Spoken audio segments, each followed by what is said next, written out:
प्रधानमंत्री नरेंद्र मोदी ने शिक्षक पर्व के आरंभिक सम्मेलन को संबोधित करते हुए शिक्षा क्षेत्र में कई प्रमुख पहलों की शुरुआत की।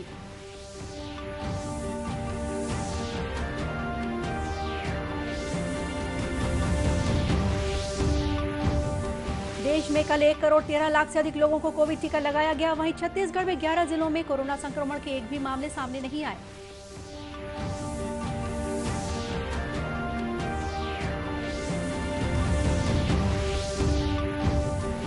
छत्तीसगढ़ व्यावसायिक परीक्षा मंडल द्वारा पीईटी और पीपीएसटी की प्रवेश परीक्षा कल ली जाएगी।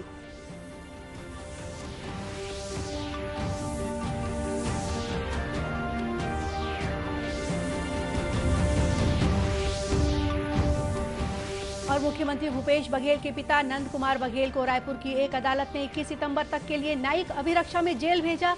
एक समाज विशेष पर कथित टिप्पणी करने का है आरोप।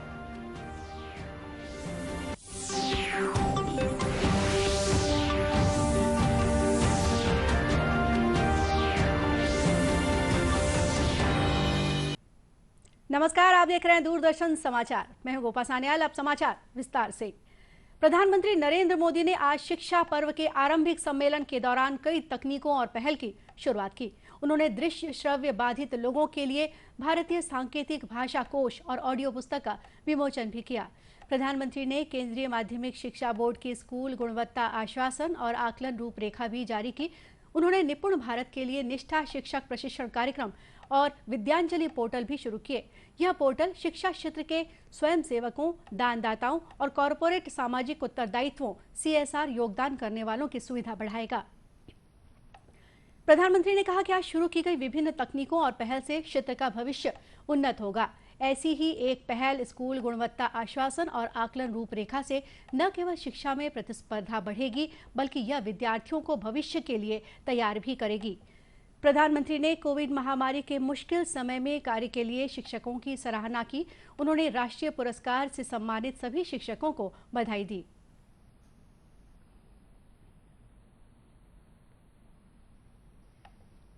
विद्यांजलि 2.0, निष्ठा 3.0, टॉकिंग बुक्स और ULD बेस ISL डिक्शनरी जैसे नए प्रोग्राम्स और व्यवस्थाएं लॉन्च की गई है। School quality assessment and assurance framework यानी SQAAF जैसी आधुनिक शुरुआत भी हुई है। मुझे पूरा भरोसा है कि ये न केवल हमारे एजुकेशन सिस्टम को ग्लोबली कॉम्पिटिटिव बनाएगी, बल्कि हमारे युवाओं को भी फ्यूचर रेडी बनाने में बहुत मदद करेगी। साथियों, इस कोरोना काल में आप सभी दिखा चुके हैं कि हमारी शिक्षा व्यवस्था का सामर्थ्य कितना ज्यादा है। चुनौतियां अनेक थी, लेकिन आप सभी ने उन चुनौतियों को तेजी से समाधान भी किया। Online classes, group video call, online projects, online exam. पहले ऐसे शब्द भी बहुत लोगों ने सुने ही नहीं थे, लेकिन हमारे टीचर्स ने, पेरेंट्स ने, हमारे युवाओं ने इन्हें सहजता से दैनिक जीवन का हिस्सा बना दिया। इस अवसर पर केंद्रीय शिक्षा मंत्री धर्मेंद्र प्रधान और केंद्रीय शिक्षा राज्य मंत्री अन्नपूर्णा देवी, डॉक्टर सुभाष सरकार और डॉक्टर राजकुमार रंजन सिंह भी उपस्थित थे। देश में राष्ट्रव्यापी टीकाकरण के तहत 69 करोड़ 90 लाख से अधिक कोविड टीके लगाए जा चुके हैं। स्वास्थ्य और परिवार कल्याण मंत्रालय ने बताया है कि कल 1 करोड़ 13 लाख से अधिक लोगों को टीका लगाया गया।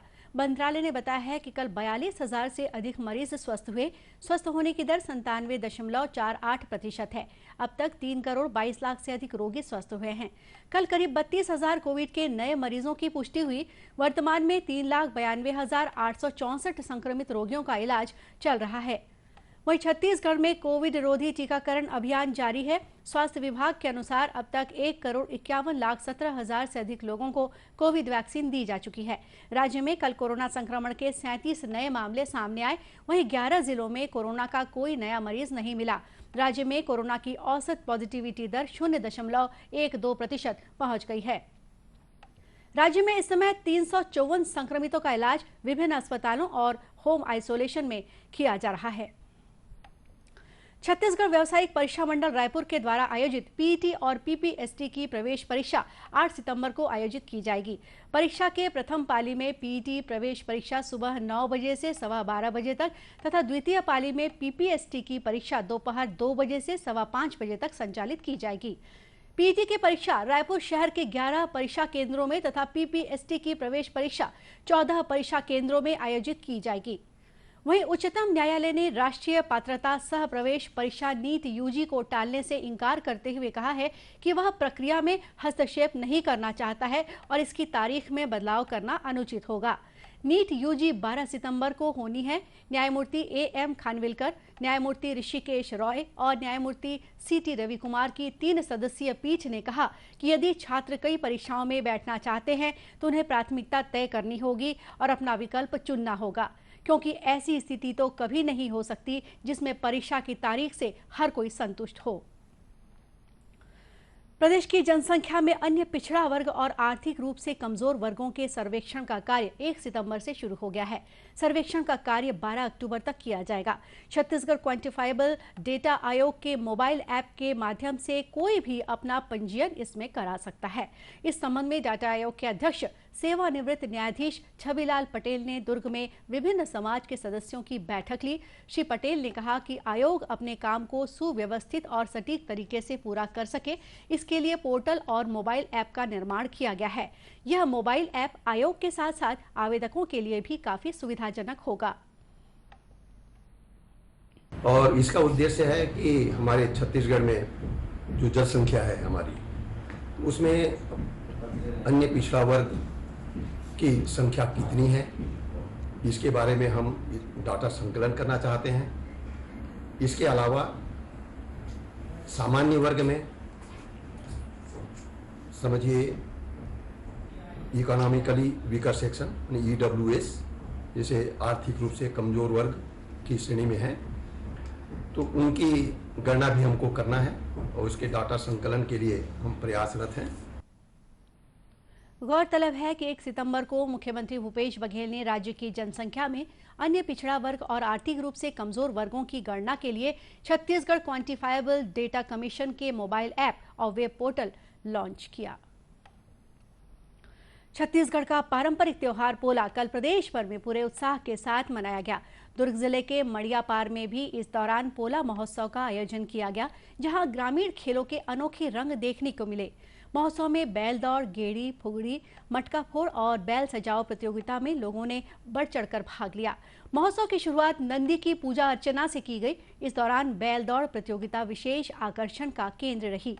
बड़ी संख्या में बैल मालिक अपने अपने बैलों के साथ स्पर्धा में हिस्सा लेने पहुंचे थे। पोला महोत्सव के संयोजक डॉक्टर सुनील साहू ने बताया कि छत्तीसगढ़ की पारंपरिक संस्कृति को सुरक्षित रखने विगत कई वर्षों से गांव में यह आयोजन किया जा रहा है। महोत्सव में प्रतियोगिता के विजयी प्रतिभागियों को पुरस्कृत भी किया गया।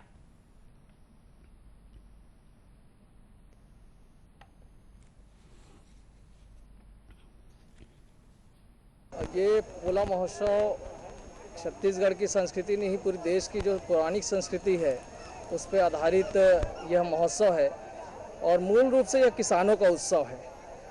किसानों का इसलिए उत्सव है कि किसान अपने किसानी कार्य को सब संपन्न करने के बाद जिस तरीके से वो धान में अपनी फसल लगाता है, खेतों में अपनी फसल लगाता है और सब धान के जो कार्य होते हैं, बुआई से लेके निंदाई वगैरह जो कार्य होते हैं, वो संपन्न करने के बाद अपने बैल भी फ्री हो जाते हैं और कार्यों से। उसके पश्चात ये कार्यक्रम किया जाता है। वहीं कांकेर जिले के भानु प्रतापपुर विकासखंड के संभलपुर में भी पोला पर्व के उपलक्ष्य में बैल दौड़ का आयोजन किया गया। संभलपुर की सरपंच अनीता रावटे ने बताया कि पोला पर्व में बैल दौड़ के आयोजन के दौरान गांव में मेले जैसा माहौल रहता है। इस स्पर्धा में 10 से अधिक बैलों ने भाग लिया। बहुत प्राचीन काल से ही इस गांव में ये बैल दौड़ का परंपरा रखा गया है, जो सदियों से है और बहुत उत्सुक है और बहुत नाम चलता है इस गांव का कीर बैल दौड़ के नाम से। आसपास के लोग बहुत दूर दूर से इसको देखने के लिए आते हैं। मेला जैसा लगता है पोला के दिन। गौरतलब है कि ग्राम संभलपुर में करीब 250 वर्षों से पोला पर्व के दौरान बैल दौड़ का आयोजन किया जा रहा है। मुख्यमंत्री भूपेश बघेल के पिता नंद कुमार बघेल को 21 सितंबर तक के लिए न्यायिक अभिरक्षा में जेल भेज दिया गया है। नंद कुमार बघेल को रायपुर पुलिस ने आज न्यायिक दंडाधिकारी प्रथम वर्ग जनक कुमार हिडको की अदालत में पेश किया। नंद कुमार बघेल द्वारा एक समाज विशेष को लेकर की गई कथित टिप्पणी के बाद उन पर सामाजिक द्वेष पैदा करने का आरोप लगाते हुए उनके खिलाफ रायपुर के डीडी नगर थाने में मामला दर्ज किया गया था, जिसके बाद रायपुर पुलिस ने उन्हें कल आगरा से गिरफ्तार किया। उन्हें आज सुबह रायपुर लाया गया और जिला अदालत में पेश किया गया।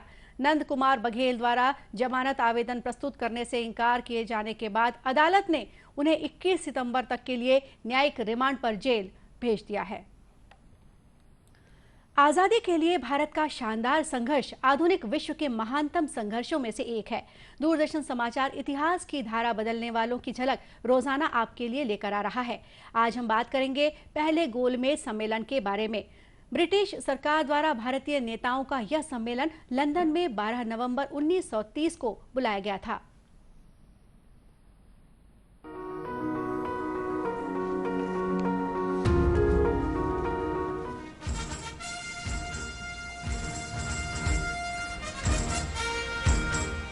महात्मा गांधी लंदन में 7 सितंबर 1931 को दूसरे गोलमेज सम्मेलन में शामिल हुए थे।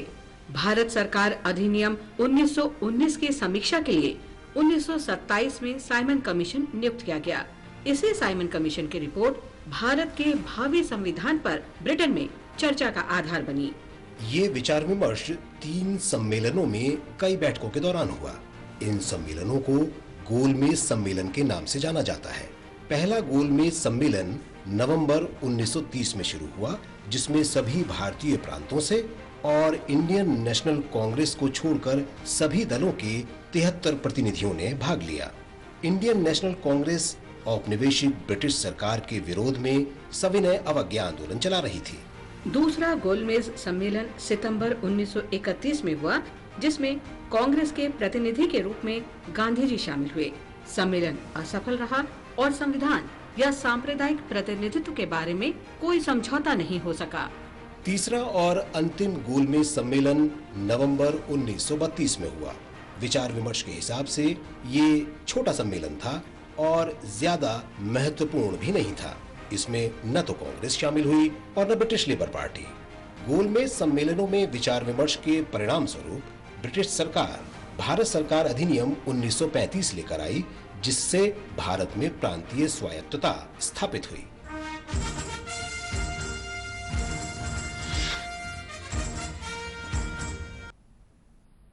अंत में मुख्य समाचार एक बार फिर। प्रधानमंत्री नरेंद्र मोदी ने शिक्षक पर्व के आरंभिक सम्मेलन को संबोधित करते हुए शिक्षा क्षेत्र में कई प्रमुख पहलों की शुरुआत की।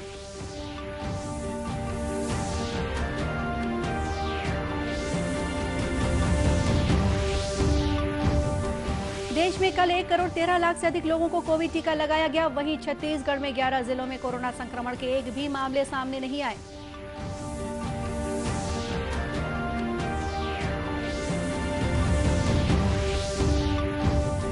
छत्तीसगढ़ व्यावसायिक परीक्षा मंडल द्वारा पीईटी और पीपीएचटी की प्रवेश परीक्षा कल ली जाएगी।